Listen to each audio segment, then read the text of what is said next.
Estamos de volta com o Folha no Ar, oferecimento Proteus, Serviço de Saúde e Medicina Ocupacional, Unimed, cuidar de você, seu plano, Laboratórios Plínio Bacelar e apoio da Unicred Norte Lagos, quem conhece e valoriza. Voltamos então com a palavra ao Arnaldo Neto para seguir aqui com o nosso papo com o procurador Bruno Gomes. Vamos lá, Arnaldo.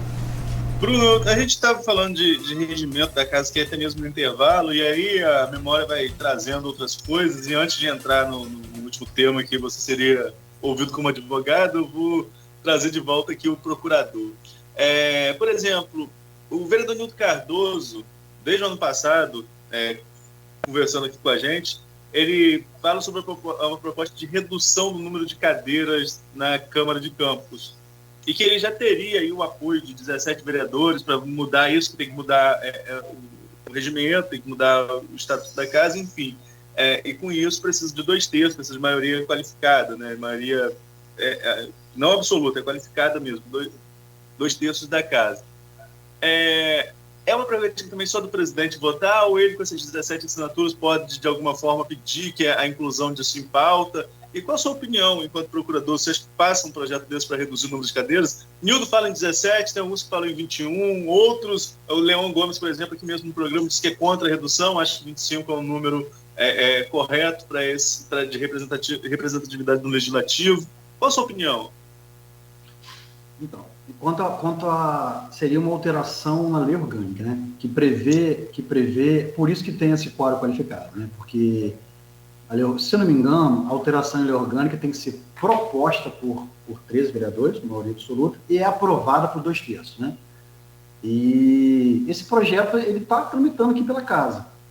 Ele não foi pautado ainda, não sei, já passou por aqui, inclusive, eu não sei onde está, que pé está, mas não sei se foi o próprio vereador que ainda, inclusive, nem pediu para pautar, pode ser que esteja, né, revendo algumas situações, ou conversando com a questão política, mas teria que ter aprovação de 2/3. Né? Quanto à minha opinião, eu confesso que eu não tenho nenhuma opinião muito formada em relação a isso, não. Eu só acho que, assim, a extensão territorial de Campos, ela é enorme, né? E se a gente for dividir, tudo bem que não é assim que acontece dentro da Justiça Eleitoral, mas se a gente for dividir aqui 25 vereadores trabalhando dentro de uma extensão territorial que Campos tem, eu acho que ainda seria pouco, porque Campos tem uma extensão territorial enorme, né? A gente colocar as extremidades de Campos em localidades bem afastadas, eu acho que a gente não consegue, os vereadores não vão conseguir os 25 estar presentes, né, em todos os locais, todas as localidades. Então, assim, essa é uma discussão que, inclusive, eu acho que teria que ser provocada uma audiência pública para discutir, não sei se já foi, agora não estou me recordando, discutir com a sociedade, com as entidades. Acho que seria interessante a opinião de todos, porque em que pese a gente saber que existe o outro lado, né? Se eu tenho 25 vereadores, eu tenho 25 gabinetes, e eu tenho o gasto, ele aumenta com isso, né? Só que se esse gasto for revertido em trabalho em prol da sociedade, né, em prol da população de Campos, acho que é um gasto válido. E, de repente, dentro do orçamento que a Câmara tem, você está diminuindo aí 3 cadeiras, por exemplo, não vai fazer muita diferença em questão orçamentária, não, entendeu? Então, assim, isso é uma matéria que eu acho que tem que ser deliberada. Eu acho que é uma matéria que tem que ser discutida com a sociedade, tem que ser discutida com as entidades, para finalmente levar isso à votação. Outra questão ainda em relação ao regimento sessão remota. Uma novidade que veio devido, infelizmente, a essa pandemia da Covid, ou melhor, sessão híbrida, né, que agora nós temos, essa participação dos vereadores, tanto os que estão no plenário, quanto aqueles que estão em outros locais, podendo, inclusive, participar de outras cidades, né? O vereador normalmente tem muita agenda no Rio, agenda política, enfim. Essa sessão remota, você acha que é uma novidade que veio para ficar, independentemente de quando superarmos de vez essa pandemia?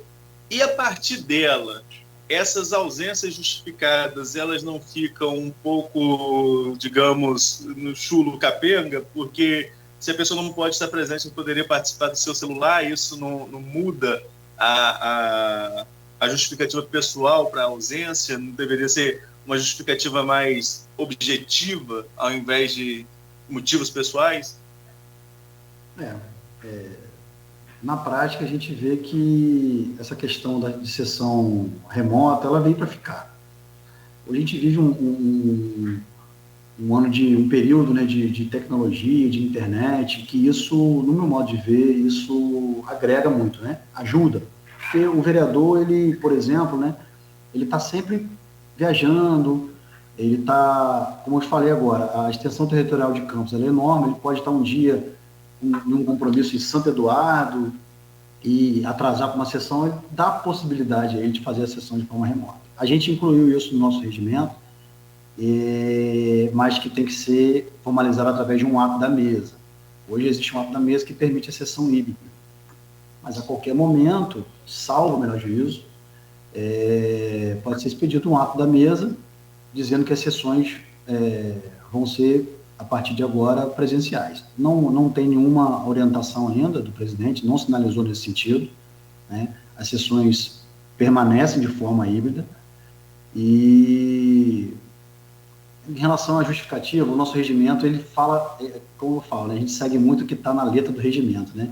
Tudo bem que toda lei, não só o regimento, que é uma resolução por força de lei, mas toda lei ela é interpretativa.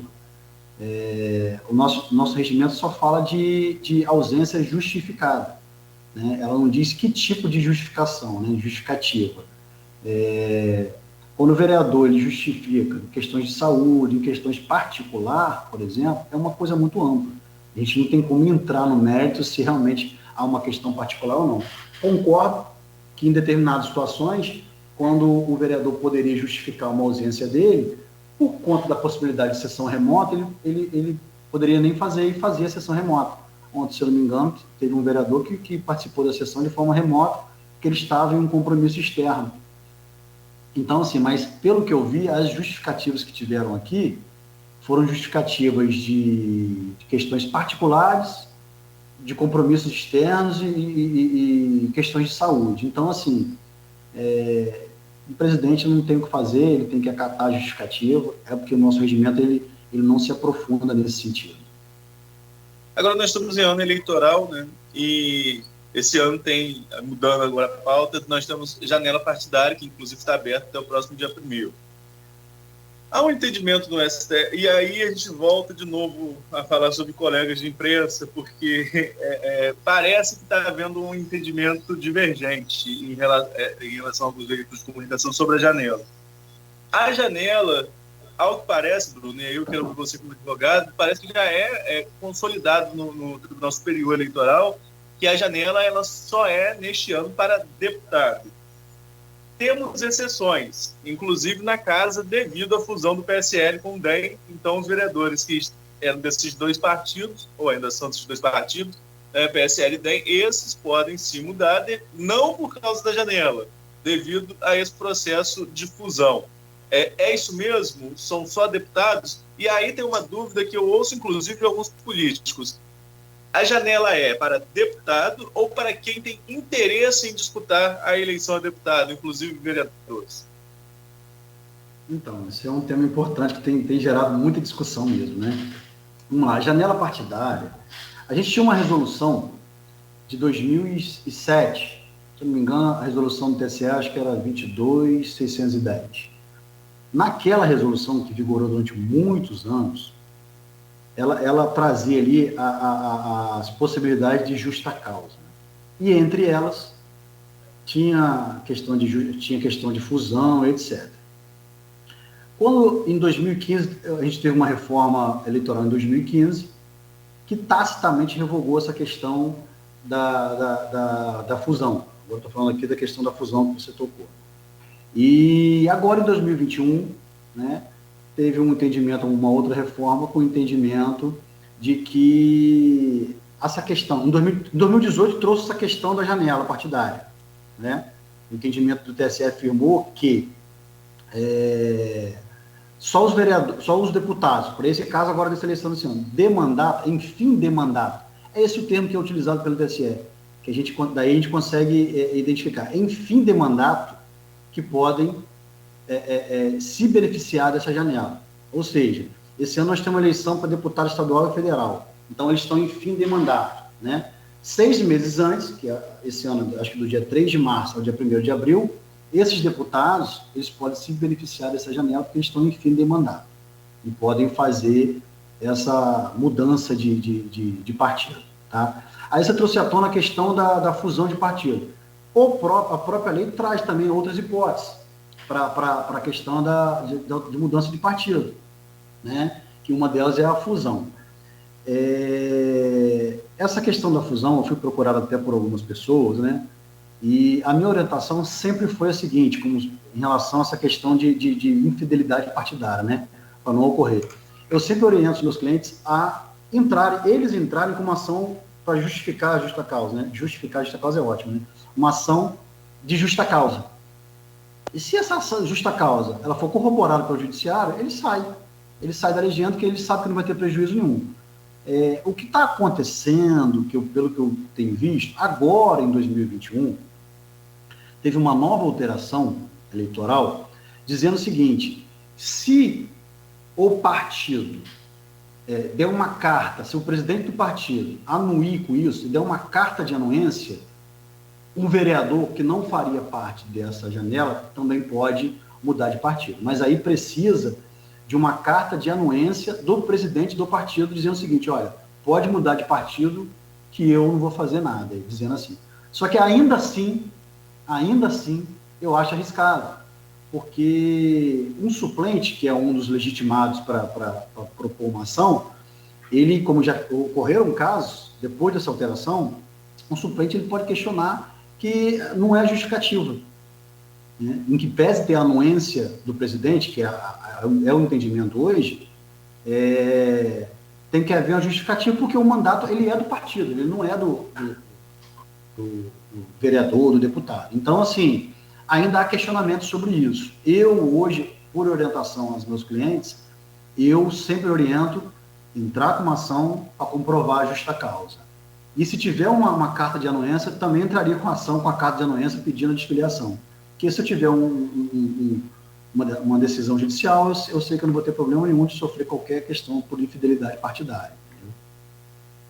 Quando você fala assim, já tivemos casos, se a gente for trazer um pouquinho aqui para a região, nós tivemos aquele caso do Marcão, por exemplo, quando o Marcão saiu, trocou de partido, deixou rede para ir para outro partido e houve um processo que acabou não dando em nada, porque até sair a decisão já tinha acabado o mandato do Marcão como vereador. Ali, por exemplo, já era nesse rito ou a regra era diferente ainda? Você lembra?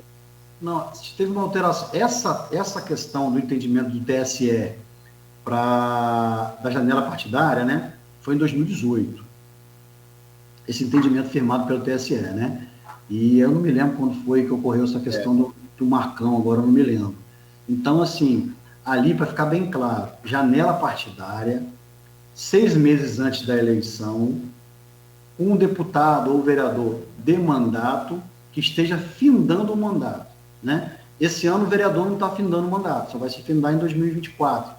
Então, quem é hoje legitimado para alterar, para sair do partido, para mudar de partido sem ter nenhum problema, nessa janela até dia 1º de abril, são deputados de mandato federal e estadual. E existe esse entendimento agora, que é um entendimento ainda sendo consolidado pelo TSE de 2021, né, através de uma outra reforma que ocorreu, que se tiver uma carta de anuência do presidente do partido, o vereador também pode mudar. Quando você fala em presidente de partido, qual diretor a gente está falando? Municipal ou regional? Assim, é importante também a gente deixar claro que dificilmente existem... normalmente os partidos, né, na esfera municipal, eles são comissões provisórias, né? Então, por segurança, eu orientaria meus clientes a uma carta de anuência nacional, inclusive, regional ou nacional, para rechaçar melhor, porque como se trata de comissão provisória municipal, ela ser desfeita de um dia para o outro, né? Hoje eu posso ter um presidente de uma comissão provisória de um partido, amanhã já pode ser outra. Então, isso pode trazer problema para o vereador, para o deputado. Então, eu aconselho sempre os meus clientes a essa carta de anuência ser do maior competente da hierarquia, que seria o nacional. Ou, na pior das hipóteses, o estadual. Bruno, agora vamos falar um pouquinho sobre a eleição desse ano. E aí vamos fugir um pouco dessa questão jurídica, até porque as regras novas a gente vai entendendo quase que com o jogo acontecendo, né? As regras mudam tanto que a gente vai acompanhando no decorrer do jogo. Vamos falar do tabuleiro em si mesmo, vamos falar de como está colocado aí. Nós conversamos sobre isso na nossa última conversa aqui. Nós, na Folha, estamos recebendo alguns desses pré-candidatos, entrevistamos o Ciro, entrevistamos recentemente o Dória, estamos tentando Bolsonaro, estamos tentando Moro, estamos tentando o ex-presidente Lula. Mas desse jogo que está aí se configurando, você como advogado eleitoral que acaba acompanhando também quando está no pleito, as pesquisas, toda essa questão inerente ao pleito eleitoral, né? Como que você está vendo aí o cenário nacional se arrumando hoje? O que de hoje se projeta para outubro? Será que a gente consegue furar essa polarização que todas as pesquisas mostram, essa polarização Lula-Bolsonaro? Você acha que há espaço na terceira via? Da forma que eu vejo hoje, é exatamente isso. Infelizmente, essa questão da polarização, né? A gente tem hoje essa polarização que muitos eleitores do Brasil já estão se intitulando como politizados, né? Conhecedores da política. Firmou-se esse entendimento de direita e esquerda. E aí a gente traz à baila o atual presidente Jair Bolsonaro com o candidato do PT, como candidato de esquerda, o Lula, né? Eu confesso que eu espero ansioso e com muita, esperança de uma terceira via que possa trazer um outro entendimento e não ser tão polarizado, não ser tão rigoroso no sentido de direita e esquerda. Então, eu espero ansioso por uma terceira via, não vejo ainda uma terceira via que me motiva, mas eu espero sim a presença de uma terceira via para que a gente possa estar avaliando, né, os candidatos nos três aspectos, né? Um candidato de direita, um titular de direita, um de esquerda e um candidato que possa trazer um pouco dos dois, né? Uma terceira via que possa trazer um pouco dos dois. Eu espero ansioso. Vamos ver o que vai acontecer. Mas hoje, no cenário de hoje, essa terceira via continua ainda, ela continua sem nome, ela continua sem uma identidade no seu ponto de vista, pelo que eu entendi. Pelos nomes que eu vejo aí, né, eu acho que continua sem identidade. Assim, pode ser que agora com a proximidade do pleito, a gente possa estar conhecendo melhor, inclusive alguns que já se lançaram como pré-candidatos, né? E eu confesso que eu estou analisando, eu estou estudando e quero muito que surja essa terceira via. E eu vou falar mais. Pelo meu ciclo de convivência, de amizades, a pesquisa hoje, dentro dos meus amigos, eu acho que boa parte aí do Brasil está esperando uma terceira via. Acho que seria uma hora na pesquisa seria a terceira via, né? Dependendo de quem fosse, né? Porque muitos não querem votar nos candidatos já polarizados que se apresentaram aí. Então, eu confesso que estou guardando ansioso e tomara que surja alguém que eu possa estudar o candidato e possa sentir confiança em estar votando. Agora, nós estamos num período pré-eleitoral, né, como estamos falando aqui. Já é ano eleitoral, obviamente, né, e nós temos regras que começam a valer a partir de outubro do ano anterior à eleição. O presidente Bolsonaro esteve aqui recentemente, esteve aqui em São João da Barra, esteve aqui em Campos, esteve no Porto do Açu. Independentemente da forma como o evento é apresentado, é um evento presidencial, embora particularmente vi muita coisa eleitoral ali, inclusive o próprio discurso do presidente, e fiz essa pergunta a ele, então sinto a vontade de falar sobre isso aqui, que o discurso dele foi muito mais eleitoral do que em relação ao evento em si, mas o que acontece? A visita do presidente desencadeou aí uma série de outdoor na cidade, de apoio ao presidente Bolsonaro. Por outro lado, houve quem contestasse essa propaganda antecipada. O que difere o outdoor de apoio financiado por pessoa física ou por pessoa jurídica, no seu ponto de vista, no entendimento jurídico, de uma propaganda antecipada que beneficia o candidato? É uma linha tênue isso, você separar o que é propaganda, o que pode e o que não pode em relação à declaração de apoio já nesse período pré-eleitoral? É uma linha tênue. A legislação ela fala que a manifestação particular de eleitor, seja ela da forma que for, não tem impedimento, né? A resolução, sempre são aprovadas resoluções com as regras por essa questão de propaganda, que já estão valendo para esse ano, mas um eleitor, né, um grupo de eleitores, sem a anuência do pré-candidato, que provavelmente o pré-candidato não sabe, não tem anuência, não deu ok para que fizesse isso, né? Se porventura surgir uma representação, o candidato vai falar, eu nem sabia disso aí, nem sabia dessa propaganda, nem sabia, inclusive se eu fosse perguntado, eu falava para não fazer. Então, assim, é muito complicado, é uma linha tênue mesmo, é difícil se identificar ali se o candidato, né, agora estou falando em todos os níveis, né, se o candidato está rechaçando aquilo, está corroborando com aquilo ali ou não, entendeu? Então, é difícil identificar. Mas manifestação, no meu modo de ver, esse tipo de manifestação em outdoor não tem implicação nenhuma eleitoral, não. Não pode pedir voto ainda? Não.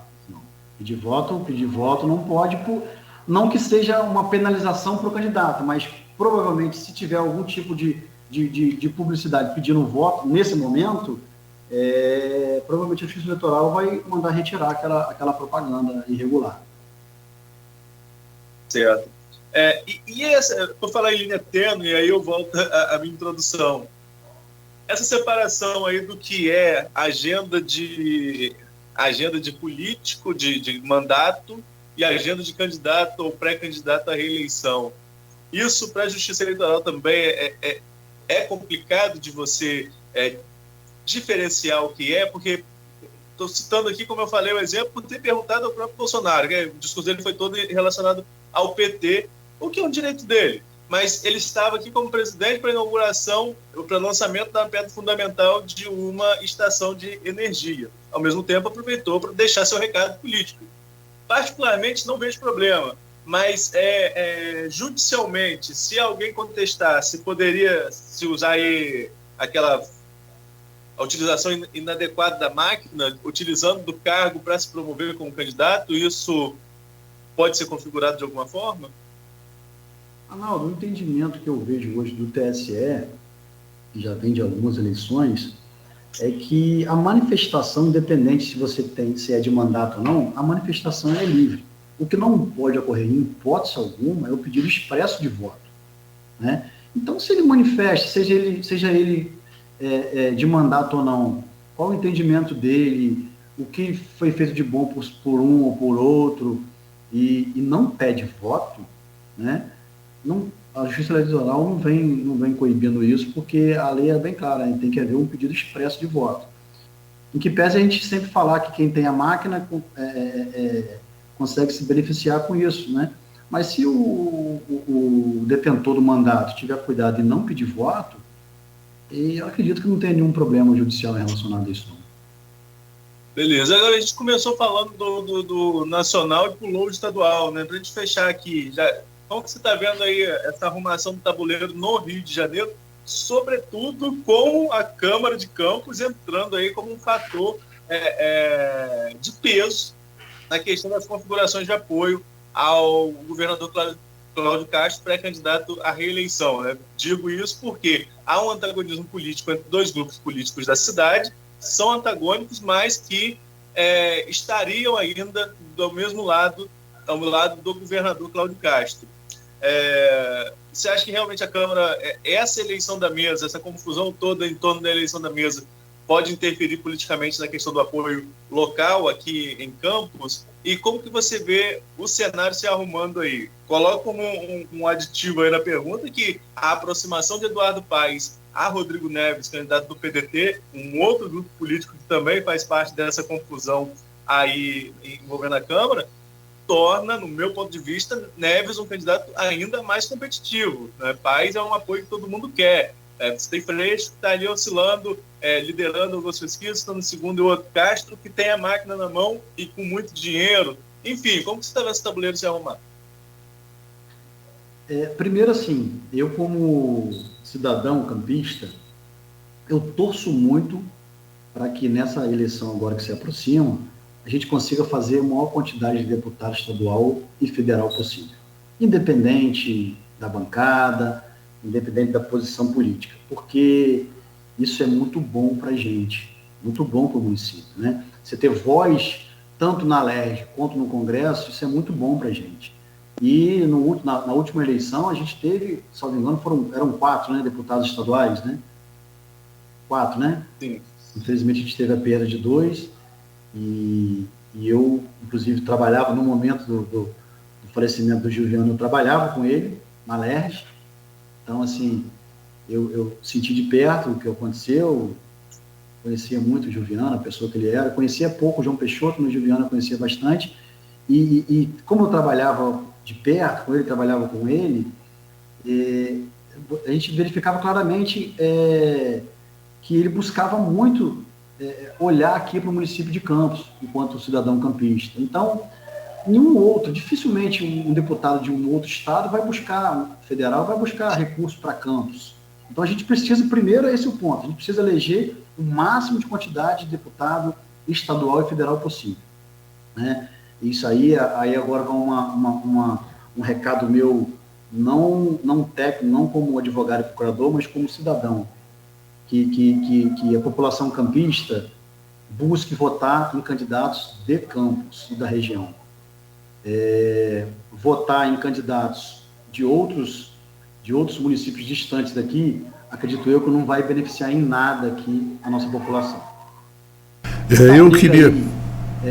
Para o governo do estado, eu acho que vai ser uma briga ainda, porque vai ter muita lenha para queimar, porque as alianças estão sendo formadas. Tem me surpreendido algumas alianças, né, ultimamente, e sim, tem refletindo aqui, está refletindo inclusive aqui na Câmara, porque quando se forma uma aliança a nível estadual e federal, consequentemente, essa aliança, ela reflete a nível municipal também, né? E normalmente, pelo que eu vejo, quando um candidato ele busca uma aliança a nível estadual para a eleição, ele procura naquele momento buscar também uma aliança municipal, a título de Câmara, a título de eleição de Câmara, isso é normal, né? Dali ele já busca fazer o que a gente chama de uma casadinha, você me apoia para deputado e me apoia também para a eleição de uma mesa de um município tal, como vem acontecendo não só em Campos, tá? Muitos candidatos eles vêm buscando o apoio de vereadores, né? Alguns já são vereadores e outros que são deputados de mandato estão buscando apoio de vereadores. Com isso, eles estão buscando apoio de forma eleitoral para a eleição estadual e também para a eleição municipal interna de Câmara, né? De mesa. Então, assim, isso vem acontecendo com frequência. Espero que, eu confesso que ainda vai muita lenha para queimar em relação aos candidatos ao governo do estado. Pelo que eu vejo aí, para deputada, já tem alguns candidatos que já estão sobressaindo, mas para a questão de governo do estado, acredito que ainda tem muita lenha para queimar. Essas alianças que estão sendo formadas aí com o PDT, junto com o Eduardo Paes, tendem a crescer muito, são duas forças grandes, mas o governador também, acho que ele está fazendo um mandato muito bom. Ele firmou algumas alianças que vão ajudar bastante na campanha dele. Então, assim, a briga vai ser grande, mas eu acredito, sim, que se a coisa acontecer da forma como está hoje em dia, tem grande chance do governador Cláudio Castro se reeleger. Bruno, eu tenho uma pergunta. A pergunta chega, porque sempre tem um delay aqui nas nossas redes sociais, mas era o assunto que estava sendo falado antes. O Dilcimar Toledo pergunta se distribuir cestas básicas, veiculando inclusive quem foi o morador e essa coisa, se isso é crime eleitoral também fora das épocas eleitorais, se isso também constitui crime eleitoral. Não, principalmente fora do período eleitoral. Como eu disse aqui, você não pode atribuir, vincular qualquer benefício, qualquer doação a pedido de voto, né? Olha, eu estou te dando uma cesta básica para você votar em mim, é uma coisa. Agora, doação de mantimento, doação de qualquer gênero, principalmente fora do período eleitoral, eu não vejo nenhuma proibição na justiça eleitoral. Arnaldo, mais alguma pergunta para a gente fechar com o nosso convidado de hoje?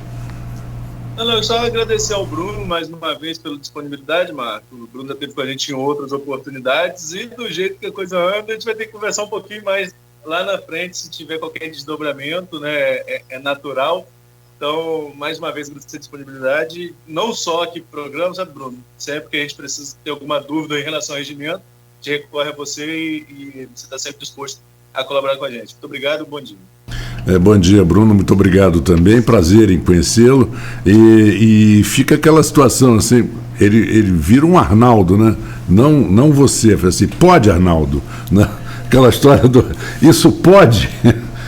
Bom, muito obrigado, Bruno, bom trabalho e volte sempre, as portas do Folha no Ar estão abertas para você.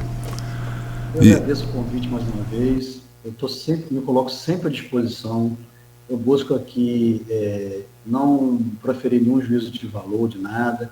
Eu tento trazer sempre à tona aqui a questão técnica, a questão regimental, e espero ter conseguido esclarecer alguns pontos que eu tenho visto aí que a sociedade campista ainda tem dúvidas. Estou à disposição, meu telefone está à disposição. Às vezes eu demoro um pouquinho para responder, porque a gente vive alguns dias aqui de turbulência, né? Mas pode contar comigo sempre, estou à disposição para uma outra oportunidade. Bom, e nós vamos agora a um pequeno intervalo e eu volto já com o Arnaldo com os comentários do que está hoje no site folha1.com.br. Daqui a pouquinho. A Unimed